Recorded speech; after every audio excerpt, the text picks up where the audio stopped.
WBNG-TV, celebrating the history of Broome County. Review, angelic Macaulay Culkin showing his true nature in The Good Son. South African policeman Danny Glover is caught between his job and his community in Bopha. And Robert De Niro struggles to shield his boy from a neighborhood mobster in A Bronx Tale.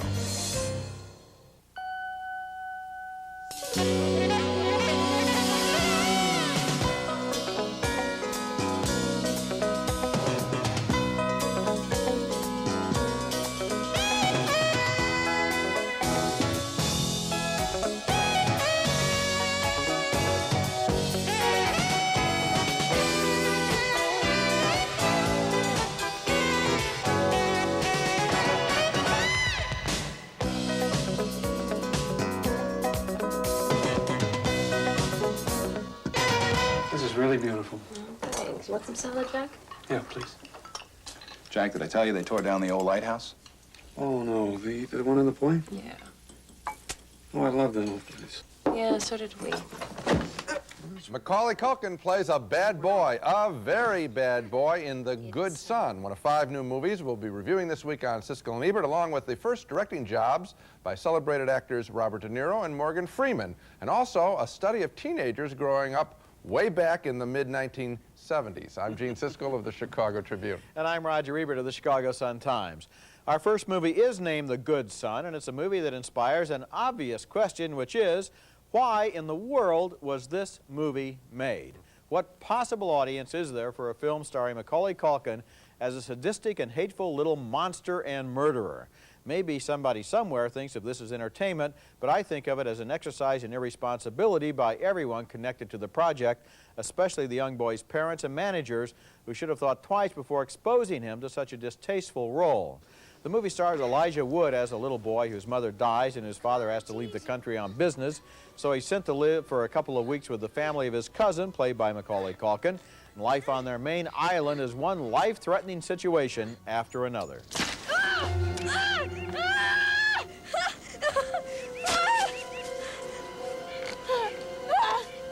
If I let you go, you think you could fly? This little kid is full of tricks. Here they're almost savaged by a killer dog. And in a later scene, Culkin will actually kill that dog before his cousin's eyes. And what about this scene? Culkin has just dropped a human dummy on the highway, causing a multiple-car traffic pileup. You know what you did? Hey, come on. We did it together. You could have killed people. With your help. Eventually, his mother figures out her son is not so good and may have been responsible for drowning his baby brother in a bathtub. Where'd you get that? You know where I got it? I couldn't find it after Richard's accident.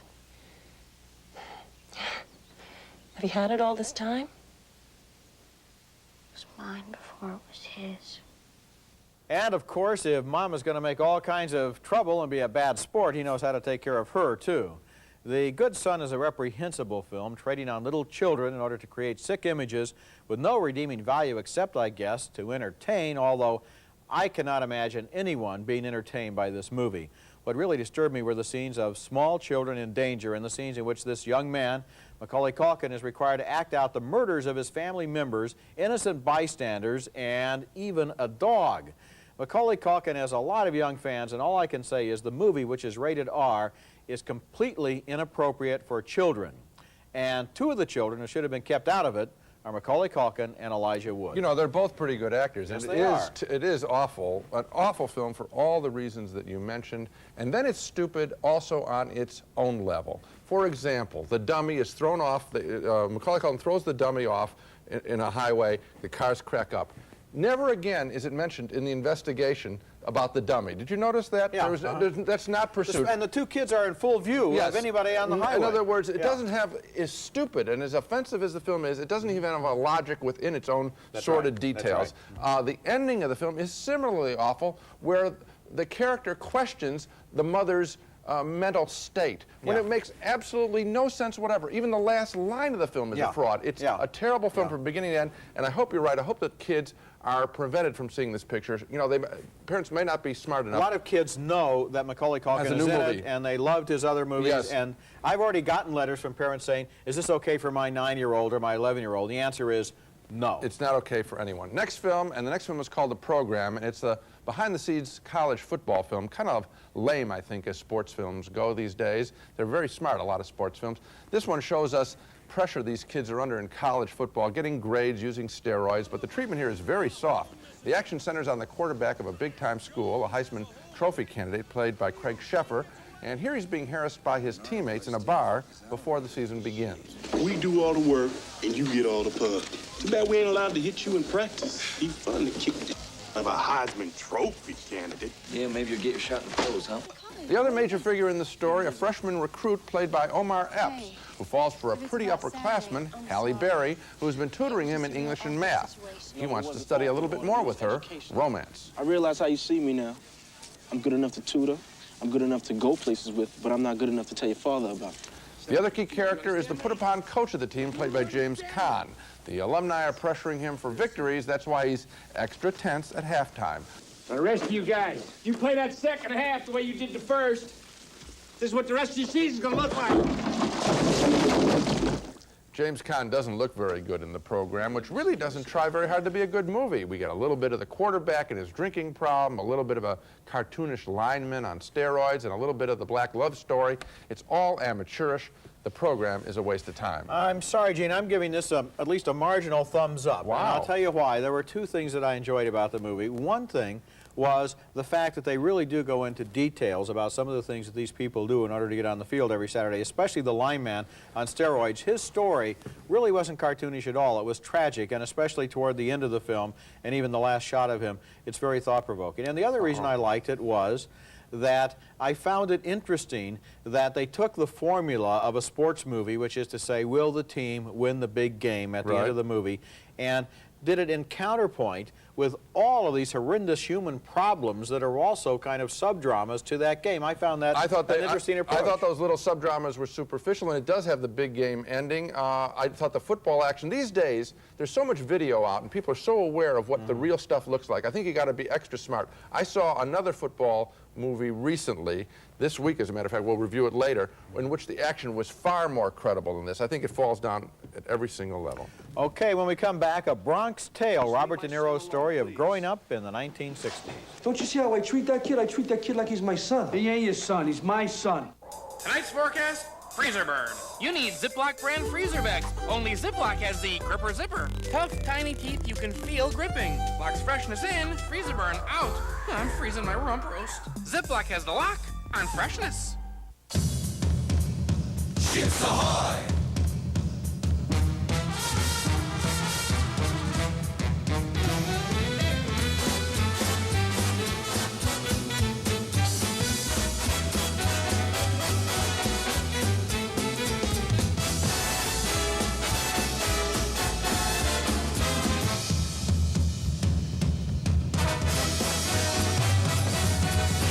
Cookie with wow!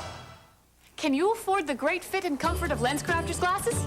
Of course you can, because our wide selection of comfortable frames starts at under $50. Now we have the prices you want and the perfect fit you need. LensCrafters. Find a lower price, we'll match it, guaranteed. Here's what some of our customers are saying about Lock and Logs. We looked and did some research on log homes, and we really found that these folks were very accommodating, and no was not in their vocabulary. I wanted some special things done, and they said, absolutely, we can do it. If we don't know we can, we will find a way. If you'd like information, call Lock and Logs at 1-800-343-8928. Lock and Logs Homes. Golf Digest introduces 8 ways to a better golf game.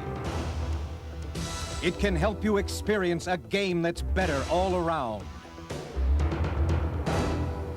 Get the 8 ways to a better golf game video. It's guaranteed to improve your game, and it's free with your paid subscription. Order 12 issues of Golf Digest for just $19.77 now, and get the latest video free. Call 800-854-4000. That's 800-854-4000. We can't accept that. I didn't give it to you. I gave it to your son. He worked for it. That's right, my son. And I don't want my son involved in what goes on here. That's Robert De Niro there playing an Italian-American bus driver who doesn't want the neighborhood mafia boss to be friendly with his son. And that is a scene from A Bronx Tale, which is De Niro's very impressive directing debut and the equally impressive writing and starring debut of Chaz Palminteri, who wrote the movie based on his own childhood experiences in the 60s. Palminteri plays the mobster named Sonny in this scene, who hangs on the corner and takes a liking to the film's young hero, De Niro's son, after the kid sees Sonny shoot someone and doesn't squeal. Is it better to be loved or feared? That's a good question. It's nice to be both, but it's very difficult. But if I had my choice, I would rather be feared. The young hero, nicknamed C, is played at age 9 by Francis Capra and at age 17 by Lilo Brancato, and they're both very good actors. As a teenager, C becomes attracted to a black girl who goes to his high school and gets up the courage to ask her out despite the disapproval of his neighborhood and hers. Calogero Anello? Yeah. Got it. My friends call me C. Well, I like Calogero better. Meanwhile, C gets advice from both his father and the mobster and uses the best of both. When you're alone late at night in bed, just you and her under the covers, that's all that matters, C. You gotta do what your heart tells you to do. In a less original movie, the ending would probably be a violent showdown between the father and the mobster fighting over the boy, but this is a much more original film based on a one-man show that Chaz Palminteri wrote out of his own life and acted on stage in New York and Los Angeles, and the truth in it is much more complex. The movie is about learning to be your own person and standing up for what you think is right and realizing, in Sonny the Gangster's words, that you better care about yourself because nobody else really cares. A Bronx Tale is a very special movie, truthful, painful, and almost poetic at times, and a very impressive directing debut for De Niro. I liked the film, too. At first, I thought, oh, boy, here we go again. It's back into the New York streets with De Niro, and he's playing it safe because these are the stories, obviously, that he and Martin Scorsese created and were so powerful. And then the film began to work on me later on, principally because I liked the character of this Chaz Palminteri and the young actors who played him. And then it got me when the interracial love story kicked in, because then I thought they were taking it to at least new turf. We've seen it in modern day, but this is the 60s when this was a very risky thing that they were both engaging in, and there's some real tension develops, and so I like the film, too. Maybe not as much as you, but I liked it. Another thing I liked about it is so frequently Italian-Americans are portrayed in the movies as gangsters.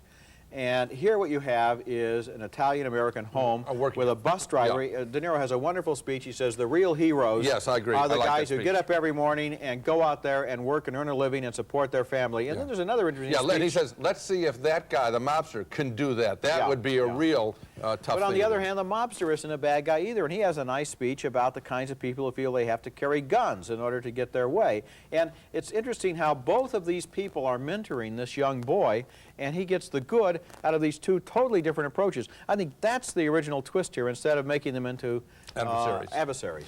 Coming up next, Danny Glover's latest, a South African drama called Bopha, directed by Morgan Freeman.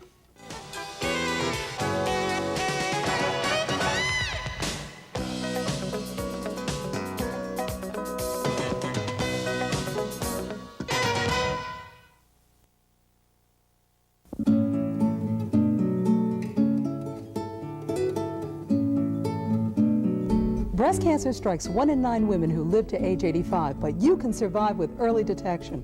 Hi, I'm Susan Cost. We'll learn about some breast cancer detection techniques on Health Watch this Sunday. We'll also talk about melanoma, how to avoid it, and how it's treated.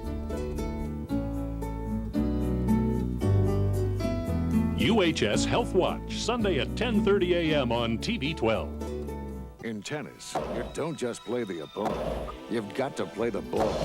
It's how you play the ball that determines whether your shot is in or out, whether the point is won or lost. Now, you can play the ball and win with this half-hour video by Tennis Magazine instruction editor Vic Braden. Free with a 1-year subscription. 12 issues of Tennis Magazine.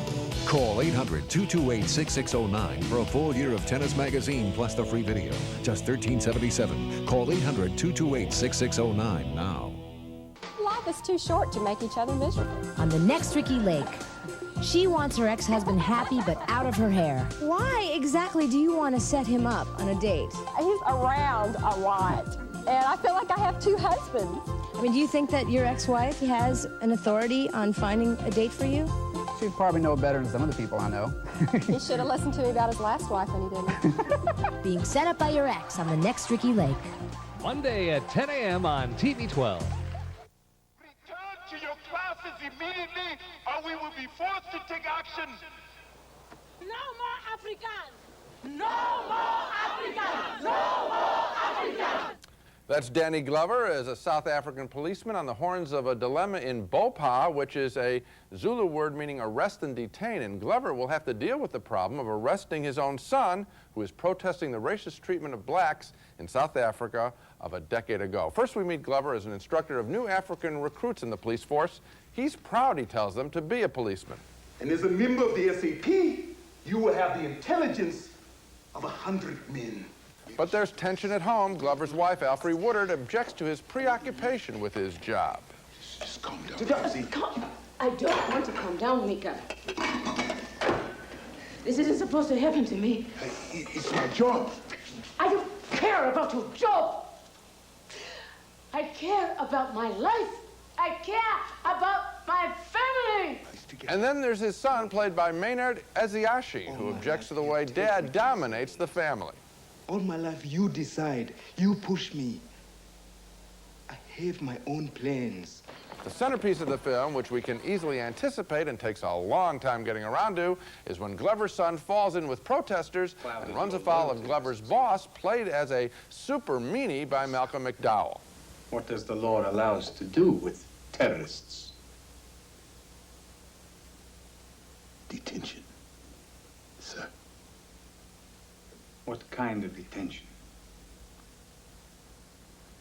Indefinite detention.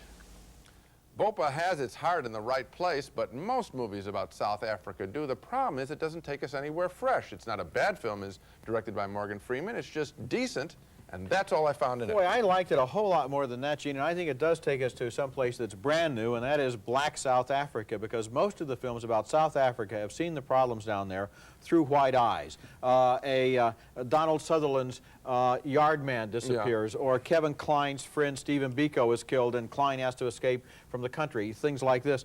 In this film, you see essentially the black society and their problems, and here is a middle class, by black standards, by African standards, man who has a nice house with a refrigerator and two bedrooms, and he likes his job and he's proud of it, and he hasn't been paying attention to the fact that his society has been swept right away into a different direction. I guess what I'm saying is, seeing it today, okay, I realize the film is set in 1980, starts in 1980.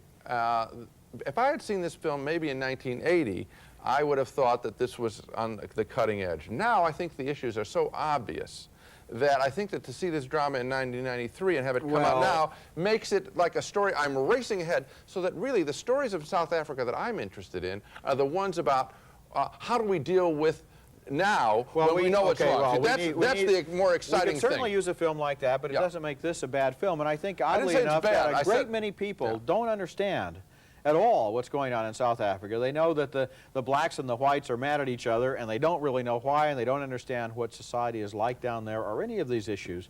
And so I think maybe you're being unfair to the film. Well, I didn't say it was bad. I just said I didn't think it was good. How's that? Okay, there's a distinction. High-powered criticism. Okay. When we come back, some Texas teenagers live through the long last night of the school year. Dazed and Confused is next. It has dual airbags, an energy-absorbing steering column, and front and rear crumple zones. But unlike other luxury sedans, this one starts under $14,000. Because you shouldn't have to spend your life savings on a car that could very possibly save your life. The Nissan Altima. It's time to expect more from a car. Not to toot our own horn, but Hershey's Symphony bars are our creamiest, smoothest milk chocolate, also available with almonds and toffee chips. There'll never be another unfinished Hershey's Symphony. Sounds delicious, doesn't it? Can you afford the great fit and comfort of LensCrafters glasses? Of course you can, because our wide selection of comfortable frames starts at under $50. Now we have the prices you want and the perfect fit you need. LensCrafters, find a lower price, we'll match it, guaranteed. Our next movie is named Dazed and Confused after the Led Zeppelin song, and it's sort of an updating of American Graffiti for the 1970s, remembering a high school generation that sometimes did indeed feel dazed and confused by an American society post-Vietnam that no longer seemed, as it did in the 1950s and early 60s, perfect for teenagers. The movie ambles through one long day and night, the last day of school, in a small Texas town where kids like this one, played by Matthew McConaughey, graduated years ago and are still aimlessly hanging around. There's a new fiesta in the making as we speak. It's out at the Moon Tower. Full kegs. Everybody's gonna be there. You ought to go. With a long summer stretching before them, the kids drink beer and smoke pot and trade deep but elusive truths, which are perfectly heard in the dialogue by Richard Linklater, who also directed the film. Absolutely, George Tope weed. Are you kidding me, man? He grew fields of that stuff, man. That's what I'm talking about. Fields. He grew that up in Mount Vernon, man. Mount Vernon, man, he grew it all over the country, man. He had people growing it all over the country, you know? The whole country back then was getting hot. Let me tell you, man, because he knew. He was on to something, man. He knew that it would be a good cash crop for the southern states, man. Like all teenagers everywhere, they have legends from out of the past, also about teenagers. This place used to be off limits, man, because some drunk freshman fell off. He went right down the middle, smacking his head on every beam, man. I hear it doesn't hurt after the first couple, though. Autopsy said he had one beer, man. How many did you have? Dazed and Confused is the second feature by Richard Linklater, who also made a very interesting movie 2 years ago named Slacker, a cross-section of off-campus life in Austin, Texas. This new film is so well written and acted, it's almost like anthropology. It knows exactly how high school kids of 15 or 20 years ago talked, dressed, thought, and behaved. There's no big plot to get in the way because what the movie wants to do is suggest the kind of world they're entering and the sometimes dazed, sometimes confused, sometimes hopeful, and sometimes promising people that they are. I like the film on that basis, too. It took me a while, though, to get into this picture. At first, I was thinking, you know, this is really disgusting behavior. A lot of the rites of getting into sororities and fraternities and all that stuff. All the seniors have to paddle the juniors. It was very cruel, and I didn't understand where the film's attitude toward it. And he doesn't declare his attitude very clearly, I think, until later on, where we do see that these kids are inheriting rights that were not of their making. They really are dazed. They think they're supposed to go through with this. And it did seem very sad. Their lives seemed very, very sad. And when I felt that in the picture, I felt it did have some humanity in it and heart in it.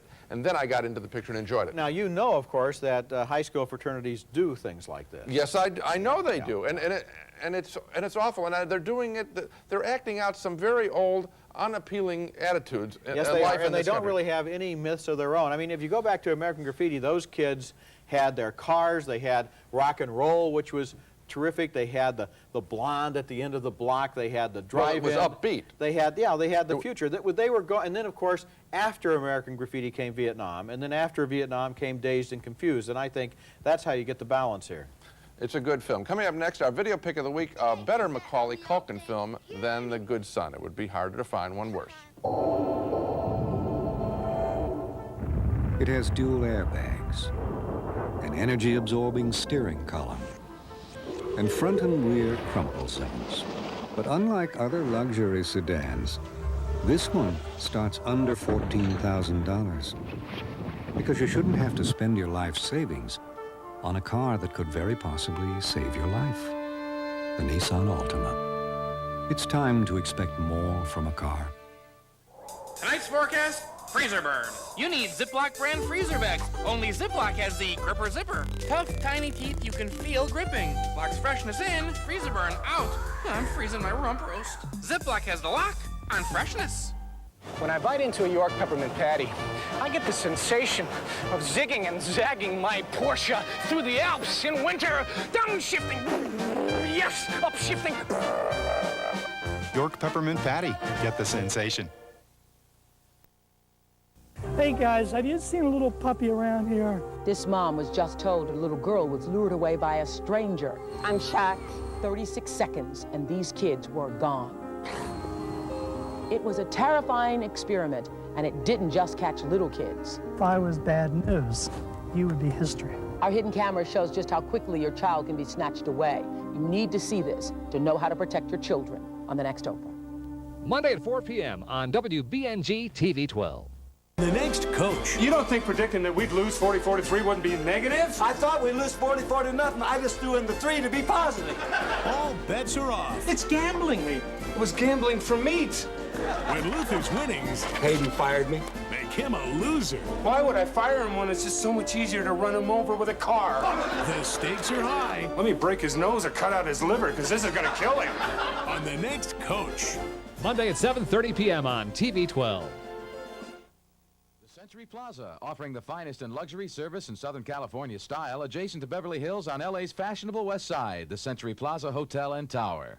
Now it's time for our video pick of the week, and I'm going to try and give parents and kids an alternative to The Good Son if you're interested in Macaulay Culkin. To his and his parents' credit, Macaulay Culkin is determined not just to be a child comic star. After the stunning success of Home Alone, he appeared in a serious and very fine drama called My Girl, in which he has a sweet friendship with a neighbor girl played by Anna Klumsky. Have you ever kissed anyone?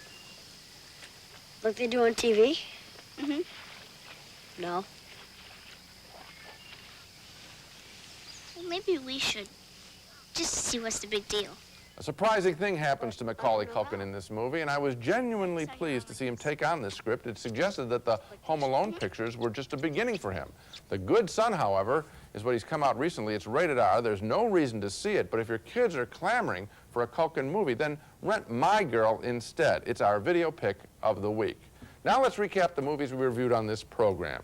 2 thumbs down, way down for The Good Son, a brutal exercise in terror that makes absolutely no sense. It's one of the year's worst films. A split vote for The Program. I thought it was a trivial college football movie that didn't dig deeply into any of its characters. Roger enjoyed it. He thought a couple of the small stories were worth watching. 2 thumbs up for A Bronx Tale, Robert De Niro's first directing job, a good, if familiar, Italian-American street story here, which Roger liked even more than I did. A split vote on Bopha with Danny Glover as a South African policeman torn apart upholding racist laws. Roger liked it, I found it predictable. And finally, 2 thumbs up for Dazed and Confused, the quirky indictment of teenagers in the mid-70s acting out demeaning rites of passage. Now, you know, we've recommended a lot of movies on this show and last week's show, and I just came back from the Toronto Film Festival, and it's just suddenly become my impression that this is a great autumn, and it's been a good year. So all of a sudden... They're making more films. The studios are all making more films because there's so many different ways they can make money off of movies these days, so they're just rushing out lots of pictures, and they're hitting a lot of hits. So the news is often very good these days. That's it for this week. Next week, we'll be back with reviews of more new movies, including Malice, a tale of murder and betrayal starring Alec Baldwin, Nicole Kidman, and Bill Pullman. And For Love or Money, starring Michael J. Fox as a hotel official who wants both his own hotel and Gabrielle Anwar. That's next week, and until then, the balcony is closed. Nakano Seasoned Rice Vinegar, a ready-to-use dressing, no oil, cholesterol, or fat, a healthy dressing for the 90s from Nakano. St. Ives Swiss Formula Collagen Elastin Lotion, made to work in the harsh Swiss Alps. St. Ives Swiss Formula relieves dry skin instantly, naturally. Klondike Premium Ice Cream Sandwiches, rich ice cream between 2 delicious chocolatey cookies. What would you do for a Klondike? Easy Spirit Casuals. If we can make a pump as comfortable as a sneaker, imagine what we can do for casual shoes.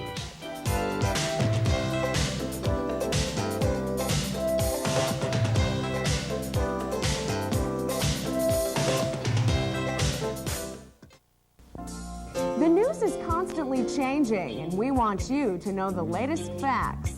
That's true with the weather, too, and we'll be... Game or keeping your self-respect. Oh, give me a break. It's a tricky situation. I'm never going to be a head coach because I never want to be in this situation. Find out. See you for the game tomorrow. Coach. Monday at 7:30 p.m. on TV 12. In Florida, the carjacking crime wave is sending tourists home in body bags. People pick on tourists because they do it for the clout. They want money.